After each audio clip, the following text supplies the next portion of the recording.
memory, by the way, is interpretive. So if we look at our whole life, we could say that our whole life is this interpretive story. Now I'd like to go into just directly what is it we're actually seeing right now? What we're seeing and hearing in the moment is conditioned. We look at a newspaper and we see a photograph in a newspaper.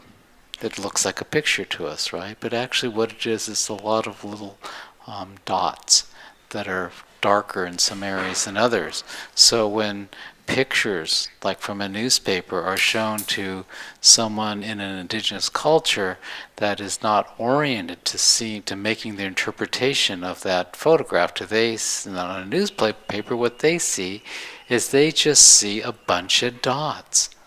They don't see the picture. We've been conditioned to kind of programmed to see our world in an interpretive way. If we were to take this to the nth degree, is the movie The Matrix, where a person is lying in this tube, being used, its energy in that tube is being used as a battery, all right, to power the robots that put them into that tube. But they have these electrodes going into their head and also into their body that stimulates particular nervous system reactions so that they actually can feel a particular thing, and it's tied into a download of a world that they lived in. In the movie it was, even though it was sometimes 15, 16 years in the future or something, it was the world of the main character. It was 1998 for everyone who was in this tube. Here's a person in a tube living this life in what they call the Matrix, which is a downloaded simulation of a life that didn't even exist, except in this computer program.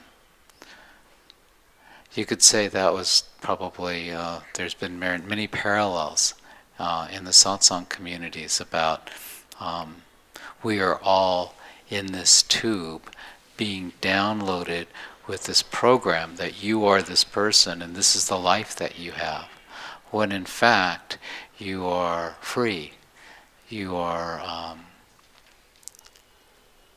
the wind in the water. You're all of the elements and the consciousness within it. This is who you really are.